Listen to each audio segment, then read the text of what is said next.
Бзира Шумас Хатурску Апснахабара Хопшче, Бзира Умаз Хаша, Ядак Гибжина. Дорогие друзья, Апснахабар продолжает работу, и у нас в гостях наш брат, наш соотечественник Иракли. Мы тебя всегда с интересом смотрим, слушаем твои комментарии и всегда ждем Апснахабар. Кандидат юридических наук, напомню, если я не ошибаюсь. Пока, может быть, еще доктором не стал, да, пока наши эфиры проходят. Ну, в общем, Ираклий, у нас очень, как ты видишь, очень насыщенные политические события. И я бы сегодня хотел, чтобы мы обсудили два важных формата и два важных вопроса, которые встают у нас в обществе. Это апартаменты и это наш статус, который подвергается, как мы видим, сомнению действиями нашего руководства. И не только действиями, но и высказываниями. Напомню, совсем недавно был визит в Белоруссию, странный, я его назову так, странный и ущемляющий, на наш взгляд, интересы Абхазии. И, то есть, то, как это происходило. Мы помним, позавчера буквально была встреча президента с заместителем председателя правительства Российской Федерации, где нашему президенту давали поручения. Да? Вот два важных вопроса, которые я хотел бы с тобой обсудить. Потом, кстати, мы помним, что поручения изменились на договоренности, но как это сказанное слово рукой не поймать, говорили на Востоке. Да. Ираклий, тебе слово. Бзера Умас Ливан, Бзера Шумас редакция, Бзера Шумас Хатырску Ахвапшча Шабзия. Ливан, значит, мое мнение известно по этому поводу, и это мнение мое, оно не одно из мнений, которые могут существовать, да, в обществе, что существует плюрализм мнений и так далее.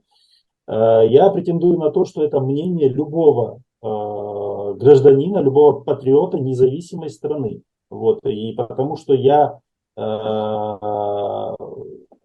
исхожу, как и, я надеюсь, большинство наших соотечественников, из безальтернативности независимого статуса Абхазии. И мы вкладываем в понятие независимости не какие-то абстрактные категории. Может быть, сфера государствоведения, сфера международного публичного права, сфера конституционного права, да, отдельных государств, возможно, она не настолько измеряема, как, допустим, вот в точных науках, там вот в алгебре, в геометрии, в физике. Но это не значит, что в слово независимость и суверенитет можно вкладывать свои какие-то субъективные представления. Нет, существует четкий набор признаков, которым, к сожалению, Абхазия перестала соответствовать.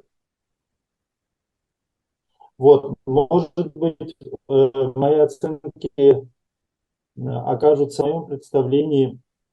Абхазия уже в полной мере не является независимым государством. То есть нам предстоит борьба не за сохранение независимости, а за ее возвращение. Вот. Что касается визита в Белоруссию президента Республики Абхазия, сделанных формата этой встречи и так далее. Конечно же, я не буду здесь оригинален, я считаю совершенно недопустимым, что он как гость, как подчиненный сидел с краю, сбоку стола, не во главе, не на другом конце, а так. Это ненормально. Ситуация с поручениями также ненормально. Я не знаю, может это была описка и так далее, но самое страшное состоит в том, что вряд ли я удивлюсь этой тональности, что ничего нового для себя я не услышу, если это будут именно поручения. Потому что когда президент страны говорит о том, что надо делиться суверенитетом и всячески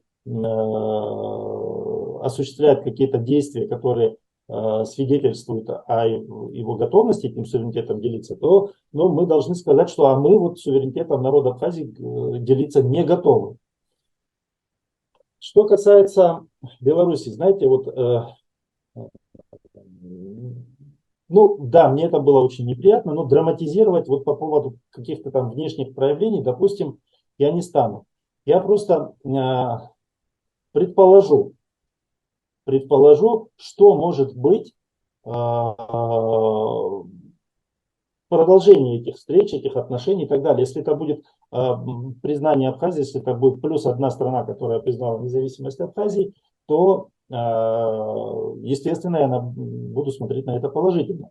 Вот. Но если же это будет секундная радость от признания, которая тут же сменится нашей тревогой, нам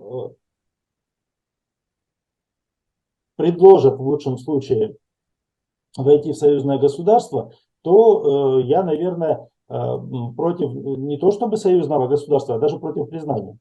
Вот в этом случае. Я не понял. могу предполагать будущее. Я хочу просто подчеркнуть, что если ценой признания будет вступление в союзное государство, то зачем нам такое признание? Да? Абсолютно не нужно. Абсолютно не нужно. Значит, признание по своей сути, идея, это возможность для государства реализовать себя как государство на международной арене. Это в принципе хорошо. Но если тут же после признания мы будем обложены какими-то обязательствами, которые нивелируют нашу и без того подутраченную государственность, то, естественно, я против этого. Вот мы просто, Ливан, с вашего позволения, значит, кратко пройдемся по договору о создании союзного государства между Россией и Белоруссией и как бы имплементируем его вот на нашу почву. Ну, скажем, вот представим, что вот такое приблизительно предполагается в отношении Республики Абхазия. То есть мы на данный момент являемся частично признанным государством, очень частично. Вот. Да, нас признала Россия, постоянный член Совбеза ООН, самое большое государство мира. Но вот остальные государства, к сожалению, признавшие нас, находятся географически очень далеко от нас. Вот.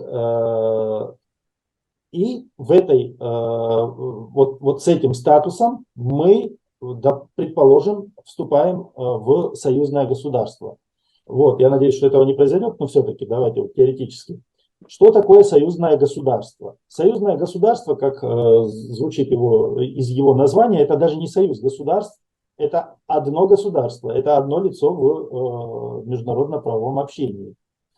Да, в договоре нужно признать, что в договоре говорится, вроде бы, что государства, вступившие в союзное государство, не теряют, извините за тавтологию, не теряют суверенитет. Не теряют суверенитет вроде бы. Но смотрим дальше. Насколько они суверенитет не теряют.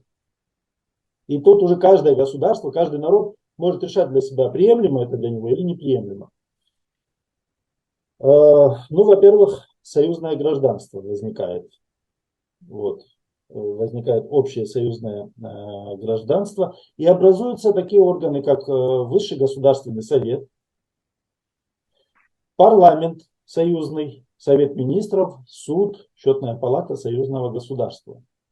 То есть здесь можно спорить о том, являются или не являются эти органы наднациональными. Но в рамках переданных полномочий они точно являются наднациональными. Потому что дальше, вот в этом договоре, говорится, значит, об исключительном ведении союзного государства и о совместном ведении союзного государства и государства-члена. И потом по остаточной компетенции, значит, все остальное предполагается как полномочия государства, которое входит в это союзное объединение. То есть, что входит в сферу исключительного ведения или иными словами, в чем Республика Абхазия не будет суверенна. Там несколько пунктов, но как минимум, это я не буду все перечислять, безусловно, но там денежно-кредитная политика, налоговая политика, инвестиции, все это над всеми этими направлениями Абхазия теряет суверенитет. И также единая энергетическая система. Вот, что немаловажно. Эти вот компетенции находятся вот в предмете ведения исключительно союзного государства. То есть Республика Абхазия не будет суверенной, не будет самостоятельно принимать решения в этих сферах. И обратите внимание, международная деятельность по этим сферам также будет вне юрисдикции Абхазии. Дальше идет совместное ведение. Совместное. То, что органы союзного государства и органы Республики Абхазия могут решать совместно. Там координация взаимодействия в сфере внешней политики. То есть мы помним, что по одному из договоров мы уже обязались согласовывать с Российской Федерацией свою внешнюю политику. И плюс к этому, чтобы наверняка мы еще и должны, значит, передать в ведение, в соведение Республики Абхазия и союзного государства. Если мы вступим в этот союз, еще раз оговариваюсь. Гармонизация и унификация законодательства, тоже в совместном ведении. То есть что происходит? Захотим мы гармонизировать не в ту сторону, нам скажут, подождите, вы здесь не суверенные, вы часть союзного государства, и надо с нами вообще соотносить все эти ваши инициативы. Вот. Я хочу сказать, что вот аналогичное положение есть в Конституции Российской Федерации, там статья 71, 72, 73, где определены предметы ведения Федерации, исключительного ведения, куда не могут, где не могут участвовать субъекты в принятии решений. И субъекты. Они участвуют как-то так, опосредованно, скажем. Второе, совместное ведение Российской Федерации и ее субъектов. Скажем, там Краснодарского края, Ростовской области, там Республики Ингушетия, скажем, Адыгеи, да. Вот. И третье, уже дальше не расписаны полномочия, это по остаточному принципу. Все, что остается, это уже сфера исключительного ведения субъектов Федерации. Вот. Здесь вот мы видим аналогию с этими положениями внутри Российской Конституции вот в этом договоре.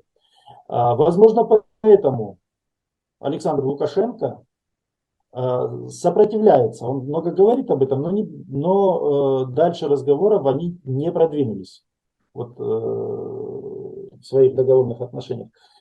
Высшим органом государственным будет являться Государственный совет, и будут приниматься в союзном государстве законы, декреты, постановления и резолюции. Напоминает ленинские времена, декрет, значит, трудящихся и так далее. Вот. То есть, что это говорит? Мы, будучи частично признанными,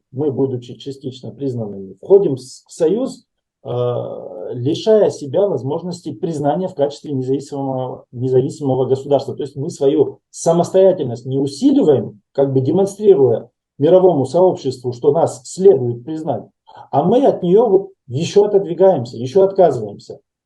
Вот. Да и с практической точки зрения, знаете, с практической точки зрения, что Абхазия должна приобрести, чего не приобрела ранее, заключив множество государственно-правовых договоров с Российской Федерацией. Я напомню, что самый первый договор 2008 года, который состоялся после признания Абхазии в качестве независимого государства со стороны Российской Федерации, да, он предполагал обязательства Российской Федерации без наличия военных баз оказывать военное содействие Республике Абхазия в случае конфликта, в случае войны. все, вот, да, можно было дальше не двигаться. Но в 2009 году подписывается договор, по которому мы уже не суверенны в охране собственных границ, а в 2010 подписывается договор, несмотря на то, что у Российская Федерация по своей же инициативе взяла на себя обязательства по обеспечению военной безопасности Республики Абхазия, появляется договор об объединенной там военной базе, Группе как он войск. называется, могу название путать, вот, по которому размещается база на 49 лет, и которая находится полностью вне юрисдикции Республики Абхазия. То есть они вот себя ведут, вот, я не знаю, как в космосе, как в пространстве, где на них законы не распространяются.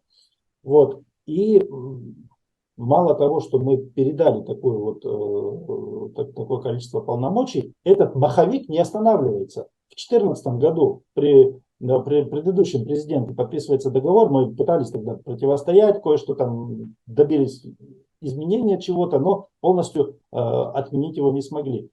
Координация внешней политики. Координация определяется через слово согласование. Вот. И теперь, вот мы же не можем это вот инициативу по союзному государству рассматривать в отрыве от тех договоров, которые уже на данный момент действуют. Их никто не отменял. Один, правда, заканчивается в 23-м, второй в 2004-м, но если Абхазия не подаст заявку, они продолжают свое действие там, на 5-летний период, другие там, на 15-летний и так далее. Вот. По этой причине я думаю, что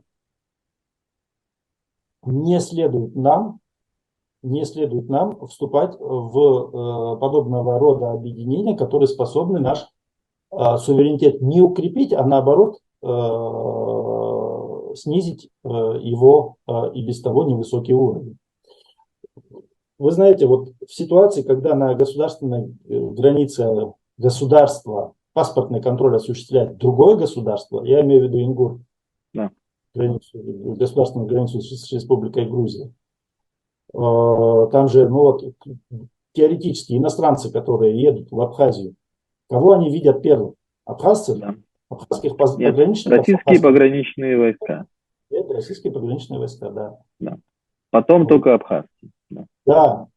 Ну, абхазцы, в принципе, могут стоять, могут не стоять, там, могут и по домам разойтись. Пограничный контроль Российская Федерация уже осуществляет. Это ненормально. Я не представляю на внешних границах Российской Федерации дружественные, я имею в виду в пунктах пограничного контроля, пусть даже дружественные, там, но иностранные войска. Вот, сфера госбезопасности. Никакой союзник, никакой друг не может проникать в эту сферу. Может быть только взаимодействие в целях обмена опытом, обмена данными и так далее. Но когда на постоянной основе у тебя находятся спецслужбы другого государства, ты не суверенен и не надо себя обманывать. Вот. Да и касается более глобальных вопросов. Вот даже та часть нашего населения, которая выступает, большая часть, я надеюсь, которая выступает за независимый статус Абхазии, таких большинство, слава богу, я вот в этом как-то все-таки пока в это верю. И даже они в то же самое время считают нормальным, потому что привыкли иметь второе гражданство российское, получать пенсии, пособия и так далее. Рано или поздно нам следует Российскую Федерацию за это поблагодарить, потому что она действительно помогла выжить многим нашим пенсионерам и так далее. И нельзя, ни в коем случае нельзя быть неблагодарным. Это надо ценить, конечно. Но в то же самое время нужно помнить, что так всегда быть не может. Что если мы государство и если мы идем по пути независимости, то этот период, как период роста у ребенка, о котором заботятся и кормят его с ложечки, а потом перестают кормить, потому что если он не способен прокормиться сам, то значит с этим ребенком что-то с его развитием не то. Поэтому, что касается гражданства, этап этот должен быть, вернее не этап, а поэтапно должно осуществляться вот эта инициатива. К примеру, первым, который не должен быть гражданином другой страны, должен быть президент Республики Абхазия.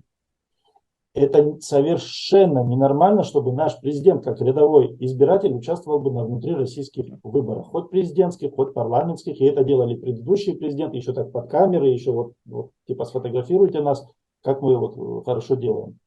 Это ненормально.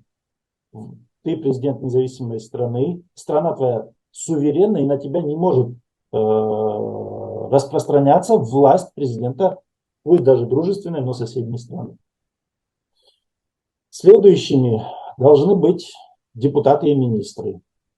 Вот. Но нельзя делать сейчас вот резких движений, но это надо делать, из чего-то надо начинать. И когда-нибудь в обозримом будущем, не через там очень большое количество лет, мы должны